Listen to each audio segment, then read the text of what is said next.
Pearson Education presents adaptive learning. So what does it really mean? Before we get started, let's consult the source. To make suitable to requirements or conditions, adjust or modify fittingly. What other tools or applications do you use that may make recommendations or adapt to fit your requirements or your conditions? Let's check out a few. Pandora.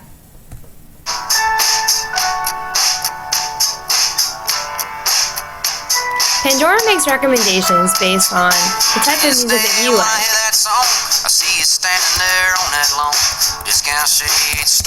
I don't know if this is the best song for me. I don't personally love this one. I'm going to click next.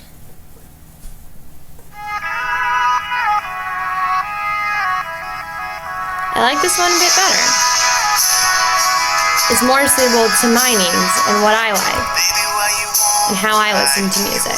Wait, so how is Pandora figuring out what song to play for me next and what I like? Pandora is gathering information about the type of artist that you like, the pace of music you like, and even the style.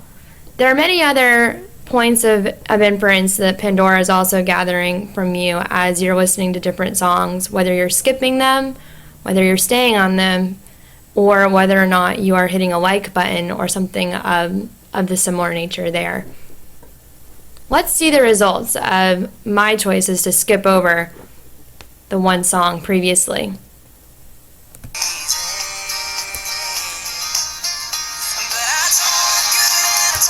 Hunter Hayes. I do like this one a lot better.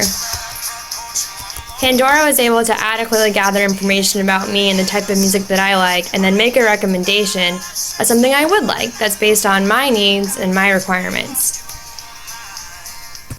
So, by now you're probably wondering, what does this have to do with adaptive learning and helping my students learn material? Pearson and Newton are working together to make the world's leading digital education products even better. Hundreds of thousands of students at schools across the country are currently using Pearson MyLab with Newton Adaptive Learning. Now you're probably wondering, what is Newton Adaptive Learning? Well, you just saw how Pandora works. Like the technology behind Pandora, Newton is able to gather key pieces of information that will help it recommend the best possible study plan for students using this product. You may be wondering what some of those key indicator points are. A few examples of these indicators include amount of time spent clicking through material, amount of time spent on activity questions, and how many tries a student takes to get a question right. There are many of these key indicator points that Newton uses to adapt to any student's individual learning patterns.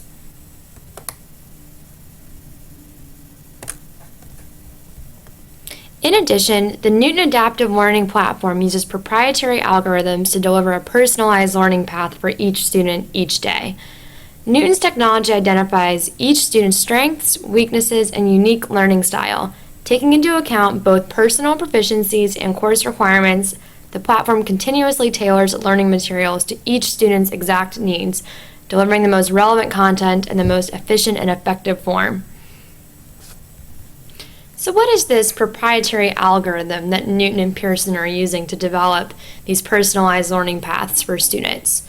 This algorithm is based off of those indicators I previously mentioned, and of course many more, and continuously becomes more and more intelligent over time with more users.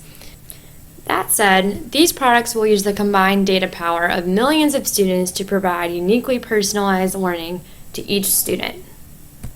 So how does adaptive learning help my students? Adaptive learning is able to present information to your students in a way that they are accustomed to. Many of your students are using recommendation-based products or applications almost all day long. You might have noticed them walking around with their cell phones, typing away or scrolling away as they are walking across campus. Many of them are on Facebook, Instagram, Pandora, as we saw before, and they're having recommendations thrown at them all day long.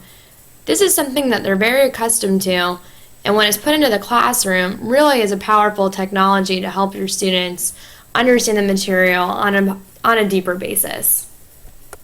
Your students are accustomed to quite a bit of customization in their world, and a lot of custom attention specifically on what they like and what they don't like. Once the student completes a diagnostic test, the software is able to create an individualized learning path for that specific student. It focuses on topics that the student needs remediation in and hasn't yet mastered. It'll focus less on the topics that the student already knows and has already mastered. These are the topics that maybe some of your advanced students come into class, they already know, and their engagement level goes down when they're learning something that they feel like they already know, or because they do know it.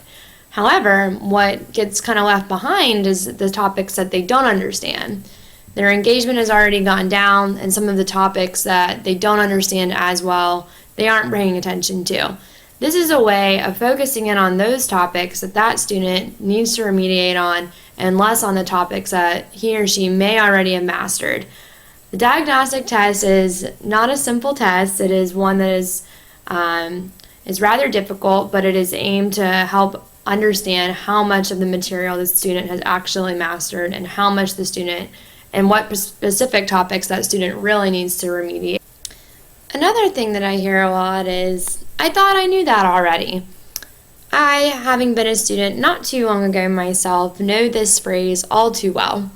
I would go and study a concept in the book, I would answer a few questions from the printed copy, maybe multiple choice, maybe fill in the blank, and I would move on if I got the question right. If I looked up the answer and saw that, oh, I got that right, moving on to the next topic.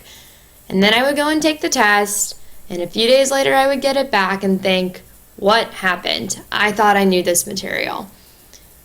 This is not an uncommon mistake. I heard this from many people, and I still do. Unfortunately, sometimes when you answer one or two questions correctly, it's not truly mean that you have mastered the topic. And you just never know how a professor is going to ask the question. You don't know the context he's going to put around it. So what's unique to Pearson and our adaptive technology is that when a student answers a question right once, it's not assumed that the student has mastered that concept. Pearson will continue to ask questions about that topic surrounding the surrounding material until mastery is achieved. You kind of have control over what's considered mastery of the entire modular content of activities. You can set it at 70%, you can say 80% correct. If you want to be aggressive, you can say 90%. However, it is important to recognize that Pearson has done a great job in understanding that answering a question right once or twice does not mean that the topic has been mastered and that the student is able to answer the question in any format or with any different context around the question. So how do I turn on Newton Adaptive Learning in the MyLab? Let's find out. So here we are logged into my reading lab. We're just going to come here on the left side to Instructor Tools and scroll down to the Path Manager. And you'll see right here, Newton Adaptive Learning Engine. Newton Recommendations is currently disabled. You can hit Edit. And yes. Now notice this setting may not be changed after a course has students enrolled. There are some students enrolled here, so we can't do it quite right now, but if there were no students, this is before the semester begins, you would hit Update. And like I said, there's already students enrolled here, but if there weren't, you would just hit Update and you would have Newton Adaptive Learning applied to your course. Thanks for listening, and I hope you learned a little bit about adaptive learning with Pearson Education. Always learning.